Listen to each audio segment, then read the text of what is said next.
ನಮಸ್ಕಾರ ಸ್ನೇಹಿತರೆ. ಜಗತ್ತು ಕಂಡ ಅಪ್ರತಿಮ ವೀರ, ದಾನಶೂರ, ಮಹಾಭಾರತದ ಆ ಶಕ್ತಿಶಾಲಿ ವ್ಯಕ್ತಿತ್ವದ ಹೆಸರು ಕೇಳಿದ ಕೂಡಲೇ ನಮಗೆ ನೆನಪಾಗುವುದು ಅವನ ಅಂತ್ಯ. ಆದರೆ ನಿಮ್ಮನ್ನು ನೀವೇ ಒಂದು ಬಾರಿ ಕೇಳಿಕೊಳ್ಳಿ, ಕರ್ಣನ ಸಾವು ಕೇವಲ ಅರ್ಜುನನ ಬಾಣದಿಂದ ಆದದ್ದೇ? ಖಂಡಿತ ಇಲ್ಲ. ಒಬ್ಬ ಮಹಾನ್ ಶಸ್ತ್ರಧಾರಿ, ಯಾರನ್ನು ಸೋಲಿಸಲು ದೇವತೆಗಳಿಗೂ ಸಾಧ್ಯವಿಲ್ಲವೋ ಅಂತಹ ಕರ್ಣನನ್ನು ಮಣಿಸಲು ಸ್ವತಃ ವಿಧಿಯೇ ಹಲವು ಸಂಚುಗಳನ್ನು ರೂಪಿಸಬೇಕಾಯಿತು. ಕುರುಕ್ಷೇತ್ರದ ಮೈದಾನದಲ್ಲಿ ಕರ್ಣನ ರಥದ ಚಕ್ರ ಮಣ್ಣಿನಲ್ಲಿ ಹೂತು ಹೋದಾಗ ಅದು ಕೇವಲ ಆಕಸ್ಮಿಕವಾಗಿರಲಿಲ್ಲ. ಬದಲಿಗೆ ಅವನನ್ನು ಕಾಡುತ್ತಿದ್ದ 3 ಭೀಕರ ಶಾಪಗಳ ಅಂತಿಮ ಪರಿಣಾಮವಾಗಿತ್ತು. ಗುರು ಪರಶುರಾಮರ ಆಕ್ರೋಶ, ಒಬ್ಬ ಅಸಹಾಯಕ ಬ್ರಾಹ್ಮಣನ ಕಣ್ಣೀರು ಮತ್ತು ಸಾಕ್ಷಾತ್ ಭೂದೇವಿಯ ಕೋಪ. ಈ 3 ಶಾಪಗಳು ಹೇಗೆ ಒಬ್ಬ ಅಜೇಯ ವೀರನನ್ನು ಅಸಹಾಯಕನನ್ನಾಗಿ ಮಾಡಿದವು. ಯಾವ ರೀತಿ ಯುದ್ಧದ ಈ ನಿರ್ಣಾಯಕ ಕ್ಷಣದಲ್ಲಿ ಕರ್ಣ ತನ್ನ ಎಲ್ಲಾ ವಿದ್ಯೆಯನ್ನು ಮರೆತು ನಿಂತ. ವಿಧಿಯ ಕ್ರೂರ ಆಟ ಮತ್ತು ಶಾಪಗಳ ಸುಳಿಯಲ್ಲಿ ಸಿಲುಕಿ ಬಲಿಯಾದ ಕರ್ಣ ಎಂಬ ಮಹಾನ್ ಚೇತನದ ಕಣ್ಣೀರನ ಕಥೆಯನ್ನು ಇವತ್ತು ನಾವು ವಿವರವಾಗಿ ನೋಡೋಣ. ಕರ್ಣನು ವಿದ್ಯೆ ಕಲಿಯುವುದಕ್ಕಾಗಿ ಪರಶುರಾಮರಲ್ಲಿಗೆ ಹೋಗುವಾಗ ತಾನು ಬ್ರಾಹ್ಮಣ ಎಂದು ಹೇಳಿಕೊಳ್ಳುತ್ತಾನೆ. ಪರಶುರಾಮರು ಕ್ಷತ್ರಿಯರ ಮೇಲೆ ದ್ವೇಷ ಹೊಂದಿದ್ದರಿಂದ ಕ್ಷತ್ರಿಯರಿಗೆ ವಿದ್ಯೆ ಕಲಿಸುವುದಿಲ್ಲ ಎಂಬುದು ಕರ್ಣನಿಗೆ ತಿಳಿದಿತ್ತು. ಇಲ್ಲಿ ಕರ್ಣನ ಉದ್ದೇಶ ವಿದ್ಯೆ ಕಲಿಯುವುದು ಎಂಬ ಉನ್ನತ ಗುರಿಯಾಗಿದ್ದರೂ ಅವನು ಆರಿಸಿಕೊಂಡ ದಾರಿ ಅಸತ್ಯವಾಗಿತ್ತು. ಆಧ್ಯಾತ್ಮಿಕ ದೃಷ್ಟಿಕೋನದಲ್ಲಿ ಸುಳ್ಳಿನ ಮೇಲೆ ಕಟ್ಟಿದ ಯಾವುದೇ ಜ್ಞಾನವು ಸಂಕಷ್ಟದ ಸಮಯದಲ್ಲಿ ಕೈಕೊಡುತ್ತದೆ ಎಂಬುದಕ್ಕೆ ಇದು ಮೊದಲ ಸಂಕೇತ. ಒಂದು ಬಾರಿ ಗುರುಗಳು ಕರ್ಣನ ತೊಡೆಯ ಮೇಲೆ ಮಲಗಿದ್ದಾಗ ವಜ್ರಕೀಟ ಅವನ ಮಾಂಸವನ್ನು ಕೊರೆಯಲು ಆರಂಭಿಸಿತು. ಅವನಿಗೆ ಗುರುಗಳ ಭಕ್ತಿ ಮುಖ್ಯವಾಗಿತ್ತು. ಗುರುಗಳ ನಿದ್ರೆ ಹಾಳಾಗಬಾರದೆಂಬ ಕಾರಣಕ್ಕೆ ಆತ ಅಸಹನೀಯ ನೋವನ್ನು ನಗುತ್ತಾ ನುಂಗುತ್ತಾನೆ. ಇದು ಕರ್ಣನ ಅಪ್ರತಿಮ ತಾಳ್ಮೆ ಮತ್ತು ಶಿಸ್ತನ್ನು ತೋರಿಸುತ್ತದೆ. ಪರಶುರಾಮರು ಎಚ್ಚರಗೊಂಡಾಗ ರಕ್ತವನ್ನು ನೋಡಿ ಬೆಚ್ಚಿ ಬೀಳುತ್ತಾರೆ. ಒಬ್ಬ ಸಾಮಾನ್ಯ ಬ್ರಾಹ್ಮಣನಿಗೆ ಅಥವಾ ಸಾಮಾನ್ಯ ಮನುಷ್ಯನಿಗೆ ಇಷ್ಟು ಭೀಕರ ನೋವನ್ನು ಸಹಿಸಿಕೊಳ್ಳುವುದು ಅದು ಅಸಾಧ್ಯ. ಅಂತಹ ವಜ್ರದಂತಹ ದೇಹ ಮತ್ತು ಸಹನೆ ಕೇವಲ ಒಬ್ಬ ಕ್ಷತ್ರಿಯನಿಗೆ ಮಾತ್ರ ಸಾಧ್ಯ ಎಂಬುದು ಅವರ ಅನುಭವಕ್ಕೆ ಬರುತ್ತದೆ. ಆಗ ಪರಶುರಾಮರು ನೀಡಿದ ಶಾಪ ಅತ್ಯಂತ ಭೀಕರವಾದುದು. ಅವರು ಕರ್ಣನ ವಿದ್ಯೆಯನ್ನು ಕಿತ್ತುಕೊಳ್ಳಲಿಲ್ಲ, ಬದಲಾಗಿ ಸಮಯಕ್ಕೆ ಸರಿಯಾಗಿ ನೆನಪಾಗದಂತೆ ಮಾಡಿದರು.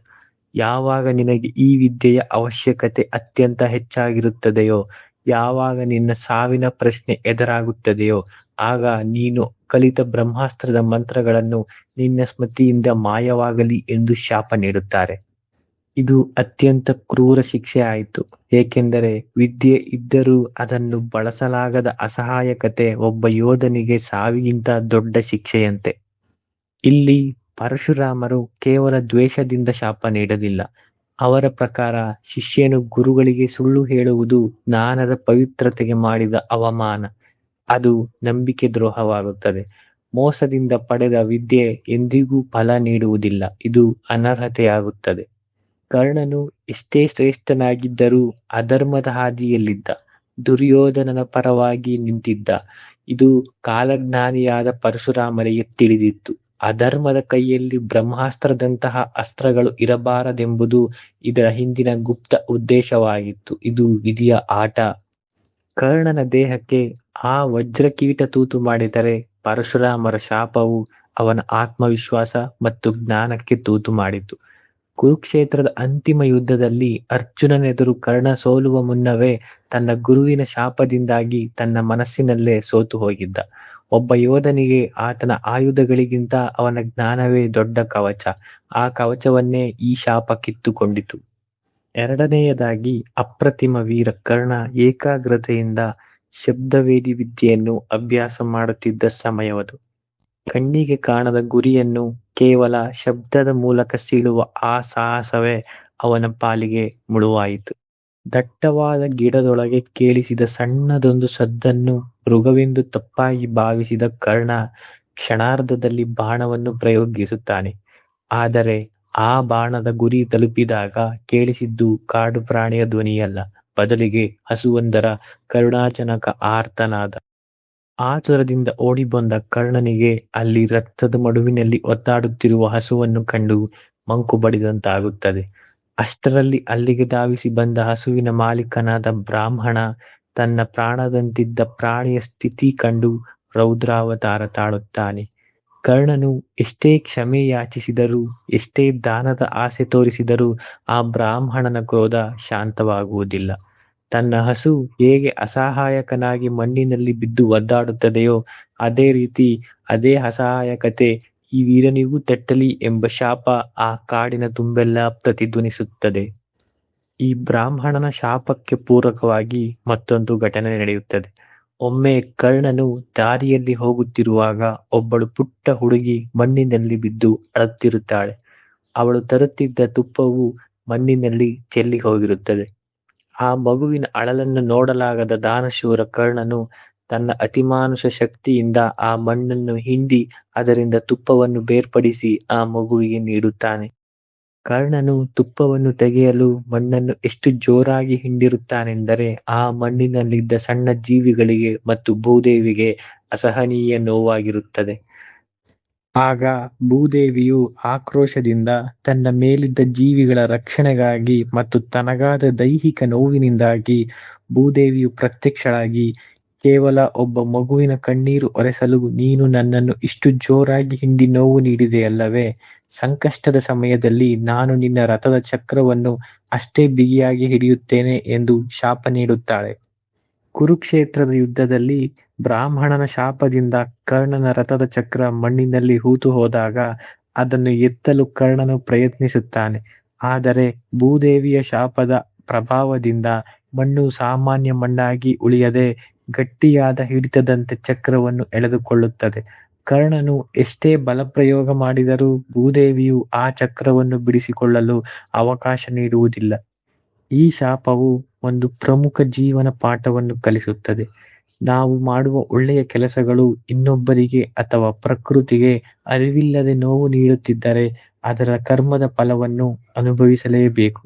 ಕರ್ಣನ ಶಕ್ತಿಯೇ ಅವನಿಗೆ ಶಾಪವಾಗಿ ಪರಿಣಮಿಸಿದ ವಿಪರ್ಯಾಸವಿದು. ಇನ್ನು ಸೂರ್ಯದೇವನ ವರಪ್ರಸಾದವಾಗಿ ಹುಟ್ಟಿನಿಂದಲೇ ಕರ್ಣನಿಗೆ ದೊರೆತ ಕವಚ ಮತ್ತು ಕುಂಡಲಗಳು ಕೇವಲ ಆಭರಣಗಳಲ್ಲ, ಅವು ಅವನ ಶರೀರದ ಭಾಗವಾಗಿದ್ದವು. ಈ ಕವಚವನ್ನು ಹೊಂದಿರುವವರೆಗೂ ಯಾವ ಅಸ್ತ್ರವೂ ಕರ್ಣನ ದೇಹವನ್ನು ಭೇದಿಸಲು ಸಾಧ್ಯವಿರಲಿಲ್ಲ. ಅರ್ಜುನನು ಇಂದ್ರನ ಮಗನು. ತನ್ನ ಮಗನನ್ನು ಯುದ್ಧದಲ್ಲಿ ರಕ್ಷಿಸಲು ಮತ್ತು ಕರ್ಣನ ಅಜೇಯತೆಯನ್ನು ಇಲ್ಲವಾಗಿಸಲು ಇಂದ್ರನು ಒಂದು ತಂತ್ರ ರೂಪಿಸುತ್ತಾನೆ. ಕರ್ಣನು ಪ್ರತಿದಿನ ಮುಂಜಾನೆ ಸೂರ್ಯನಿಗೆ ಅರ್ಘ್ಯ ಅರ್ಪಿಸಿದ ನಂತರ ದಾನ ನೀಡುವ ಅಭ್ಯಾಸ ಹೊಂದಿದ್ದ ಎಂಬುದು ಇಂದ್ರನಿಗೆ ತಿಳಿದಿತ್ತು. ಇದನ್ನು ಬಳಸಿಕೊಂಡ ಇಂದ್ರನು ಒಬ್ಬ ಬಡ ಬ್ರಾಹ್ಮಣನ ವೇಷದಲ್ಲಿ ಬಂದು ಕರ್ಣನ ಜನ್ಮಜಾತ ಕವಚ ಕುಂಡಲಗಳನ್ನು ದಾನವಾಗಿ ಕೇಳುತ್ತಾನೆ. ಸೂರ್ಯದೇವನು ಮೊದಲೇ ಕರ್ಣನಿಗೆ ಕನಸಿನಲ್ಲಿ ಬಂದು ಇಂದ್ರದೇವನ ಈ ಸಂಚಿನ ಬಗ್ಗೆ ಎಚ್ಚರಿಸಿದ್ದನು. ಆದರೂ ತನ್ನ ಬಳಿ ಬಂದವರು ಯಾರೇ ಆಗಲಿ ಇಲ್ಲ ಎಂದು ಹೇಳದ ಕರ್ಣ ತನ್ನ ಸಾವಿಗೆ ದಾರಿಯಾಗುತ್ತದೆ ಎಂದು ತಿಳಿದಿದ್ದರೂ ಸಹ ಮರುಮಾತನಾಡದೆ ತನ್ನ ಚರ್ಮಕ್ಕೆ ಅಂಟಿಕೊಂಡಿದ್ದ ಕವಚವನ್ನು ಚಾಕುವಿನಿಂದ ಕೊಯ್ದು ರಕ್ತಸಿಕ್ತವಾಗಿ ದಾನ ನೀಡುತ್ತಾನೆ. ಈ ಅದ್ಭುತ ತ್ಯಾಗದಿಂದಲೇ ಅವನಿಗೆ ದಾನಶೂರ ಕರ್ಣ ಎಂಬ ಹೆಸರು ಶಾಶ್ವತವಾಯಿತು. ಈ ಎಲ್ಲಾ ಶಾಪಗಳಿಂದ ಯುದ್ಧದ 17ನೇ ದಿನದಂದು ಕರ್ಣನು ಸಂಪೂರ್ಣವಾಗಿ ನಿರಾಯುಧನಾಗಿದ್ದ. ಪರಶುರಾಮರ ಶಾಪ ಅದು ಮಂತ್ರಗಳನ್ನು ಮರೆಸಿತು. ಬ್ರಾಹ್ಮಣ ಮತ್ತು ಭೂದೇವಿಯ ಶಾಪ ರಥದ ಚಕ್ರವನ್ನು ಮಣ್ಣಿನಲ್ಲಿ ಹೂತಿಟ್ಟಿತು ಮತ್ತು ಇಂದ್ರನ ತಂತ್ರ ದೇಹದ ರಕ್ಷಣಾ ಕವಚವನ್ನು ಕಿತ್ತುಕೊಂಡಿತು. ಕರ್ಣನು ರಥದ ಚಕ್ರವನ್ನು ಎತ್ತಲು ಪ್ರಯತ್ನಿಸುತ್ತಿದ್ದ ಆ ಅಸಹಾಯಕ ಸ್ಥಿತಿಯಲ್ಲಿ ಕೃಷ್ಣನು ಅರ್ಜುನನಿಗೆ ನೆನಪಿಸುತ್ತಾನೆ, ಇದು ಕೇವಲ ಯುದ್ಧವಲ್ಲ, ಧರ್ಮಸ್ಥಾಪನೆ. ಇಂತಹ ಮಹಾವೀರನಿಗೆ ಶಸ್ತ್ರವಿದ್ದಾಗ ಯಾರೂ ಸೋಲಿಸಲು ಸಾಧ್ಯವಿಲ್ಲ. ಕೃಷ್ಣನ ಸೂಚನೆಯಂತೆ ಅರ್ಜುನನು ಅತ್ಯಂತ ಶಕ್ತಿಶಾಲಿ ಅಂಜಲಿಕ ಬಾಣವನ್ನು ಪ್ರಯೋಗಿಸುತ್ತಾನೆ. ಆ ಬಾಣವು ಕವಚವಿಲ್ಲದ ಕರ್ಣನ ಶಿರಚ್ಛೇದ ಮಾಡುವುದರೊಂದಿಗೆ ಒಬ್ಬ ಮಹಾನ್ ದುರಂತ ನಾಯಕನ ಅಂತ್ಯವಾಗುತ್ತದೆ. ಹೀಗೆ ಕರ್ಣನ ಸಾವು ಕೇವಲ ಯುದ್ಧದ ಫಲಿತಾಂಶವಾಗಿರಲಿಲ್ಲ, ಅದು ಪರಶುರಾಮರ ಶಾಪ, ಬ್ರಾಹ್ಮಣನ ಶಾಪ ಮತ್ತು ಭೂದೇವಿಯ ಶಾಪ, ಈ ಶಾಪಗಳ ಒಟ್ಟು ಮೊತ್ತವಾಗಿತ್ತು.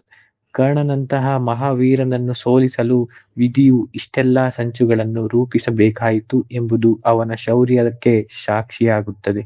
ಕರ್ಣನು ತನ್ನ ತಪ್ಪುಗಳಿಗಿಂತ ಹೆಚ್ಚಾಗಿ ತನ್ನ ವಿಧಿಯ ಆಟಕ್ಕೆ ಬಲಿಯಾದ ಮಹಾನ್ ಚೇತನ.